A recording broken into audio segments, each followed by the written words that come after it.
का ध्यान रखा जाता है तो उसमें सबसे मूल होता है गाय का गोबर की अलोनी जो बनाते हो, कंडा गोबरी, और उस गोबरी में उस कंडे पर जलाने के बाद उसमें घी और गुड़ या शक्कर मिलाकर उसकी धूप, ये बड़ा क्यों महाराज? शिव महापुराण की कथा कहती है अन्न 5 रात्रि तक हमारे शरीर के अंदर रहता है। कितने रात्रि? 5। दूध 7 रात्रि तक हमारे शरीर में रहता है और दही 20 रात्रि तक हमारे शरीर में रहता है। केवल एक घी गौ माता का ऐसा होता है जो 1 महीने तक हमारे शरीर में रहता है। इसलिए सनातन हिंदू धर्म में, हमारे सनातन धर्म के अंतर्गत श्राद्ध पक्ष में गाय का गोबर का जो कंडा होता है, गोबरी, उस कंडे को जलाकर उसके अंदर घी और गुड़ का धूप दिया जाता है और वो धूप हमारे पितरों की तृप्ति का केंद्र, तृप्ति का। कई लोग कहते हैं गुरुजी ये धूप देना जरूरी होता है क्या? पितरों के लिए क्या कंडा जलाकर, गोबरी जलाकर उसमें घी शक्कर या घी गुड़ छोड़ना जरूरी होता है? जरूरी है। हम तो हमेशा कहेंगे, चाहे तुम बड़े मल्टी में रह रहे हो, मॉल में रह रहे हो, तुम्हारा मन जहां तुम वीआईपी में रह रहे हो, तो भी प्रयास करा करो कि 16 दिन में एक दिन आप धूप जरूर दो। बहुत इसकी कई कथा का वर्णन आता है, क्यों नहीं आता? अगर हम उठाकर देखें हमारे शास्त्रों को, हमारे पुराणों को, तो आप स्मरण करेंगे कपिल मुनि जी के आश्रम में 60,000 राख के ढेर बने सूर्यवंशी के पुत्र। महाराज राजा सगर की 2 धर्म पत्नियां थी। पहले नंबर पर केशनी, दूसरे नंबर पर सुमति। और राजा सगर की 2 धर्म पत्नियां हैं। उसमें से राजा सगर की पहली पत्नी केशनी से 60,000 बेटों ने जन्म लिया।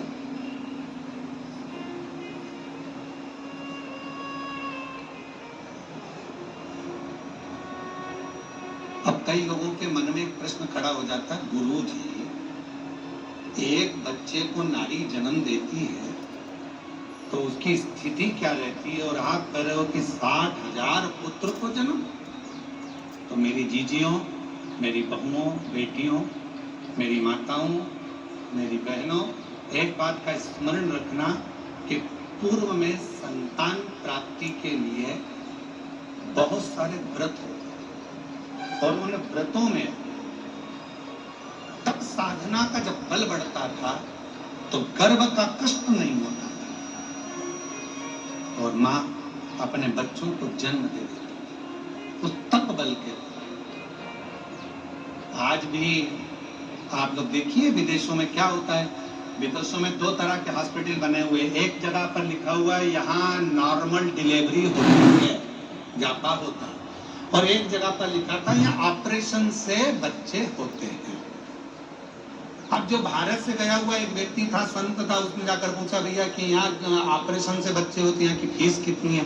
तो कहा यहाँ पर फीस लगती है मात्र 60,000, 50,000, 60,000 रुपए थी।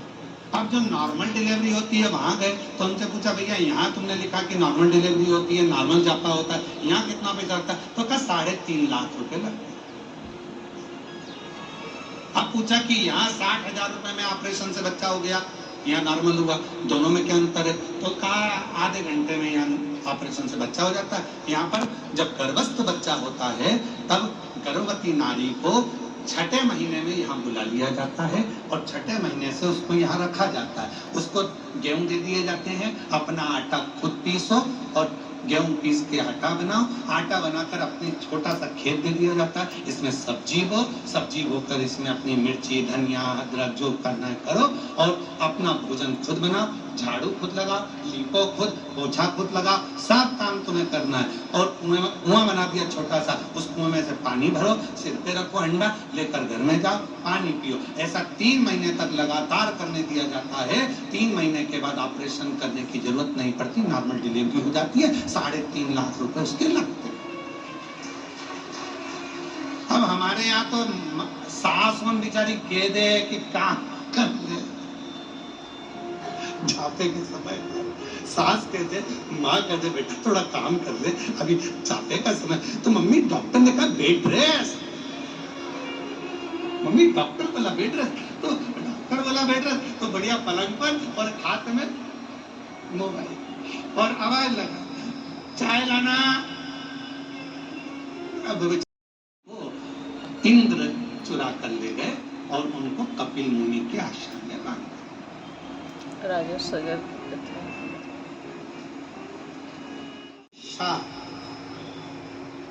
एक शब्द ऐसा है जो किसी को भी बढ़ते हुए नहीं देख सकता। आप उन्नति की सीढ़ी पर चढ़ोगे, आपको वो देख नहीं पाएगा। शिवाय नमस्ते। लाइफ ऑफ हिंसा एक शब्द ऐसा है जो किसी को बढ़ता हुआ नहीं। यज्ञ का 60,000 पुत्र राजा सगर के चले और राजा सगर के पुत्रों ने सब जगह पर अश्वमेध यज्ञ के घोड़े को ढूंढना प्रारंभ। बहुत सावधानी से सुनिएगा, ये कथा पितृपक्ष की और शिव महापुराण की ये पितृपक्ष की ये कथा जीवन का आनंद देने वाली। बहुत सावधानी से सुनिए कि गाय के गोबर का कंडा पर, गोबरी पर घी गुड़ छोड़ने का लाभ क्या है, जरा ध्यान से सुनना इस कथा को। बड़ी विशेष कथा है और प्रत्येक व्यक्ति को पितृपक्ष में सुनना चाहिए इस कथा। हम तो कहेंगे प्रत्येक व्यक्ति।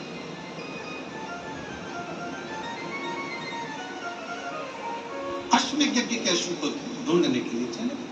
अब जगह ढूंढते रहे पर मिला नहीं। आखिरी में कहीं सूचना मिली कि कपिल मुनि के आश्रम में 60,000 जो पुत्र थे वो पहुंच गए और ये मालूम पड़ा कि कपिल मुनि के आश्रम में वो अश्वमेध यज्ञ का अश्व बंधा हुआ है। इन्होंने जाकर क्या देखा कि कपिल मुनि तो तप कर रहे, साधना कर रहे, उपासना कर रहे। कई बार नारखेड़े जी ऑनलाइन कथा आती है ना, तो कई बार लोग सोचते हैं कि ऑनलाइन कथा चल रही है तो फोन लगाते हैं कि हम महाराज जी से मिल सकते हैं, तो उनको कहना पड़ता भैया महाराज जी श्योर नहीं है तो ऑनलाइन तो चल रही है, तो ऑनलाइन चल रही है ऐसा जरूरी थोड़ी ना कि श्योर से ही हो।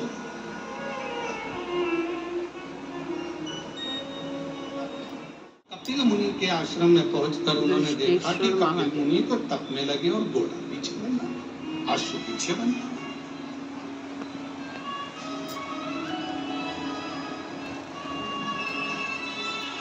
अश्व पीछे।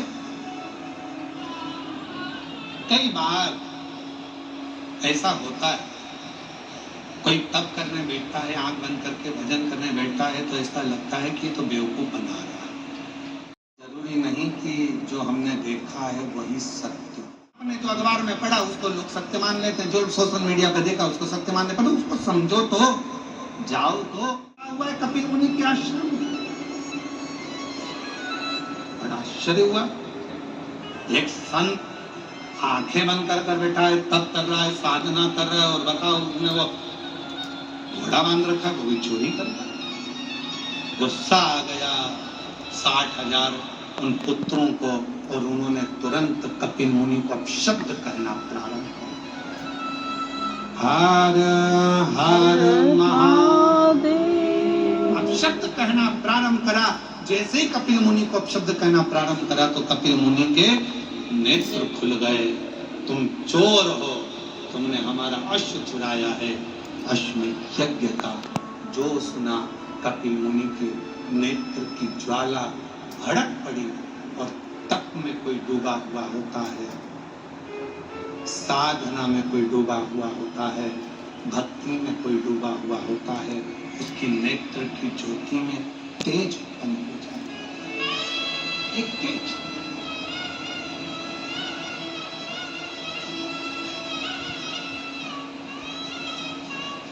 एक तीव्रता।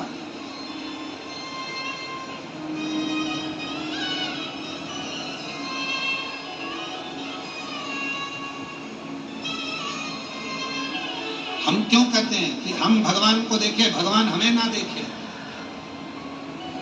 अपने नेत्रों से परमात्मा हमको ना देखे, भीतर के नेत्र से परमात्मा हमको देखे। शिव जी ने अपने नेत्र से कामदेव को देख लिया था, जलकर भस्म हो गया। भगवान ने तृणावत को देख लिया था, तृणावत जलकर भस्म हो गया। हम परमात्मा को देखें, परमात्मा हमको तो केवल भीतर के नेत्रों से, हम भगवान को याद करें। ये जरूरी है कि हम परमात्मा को याद करें, पर भगवान से कहना तुम हमको याद मत कर लो।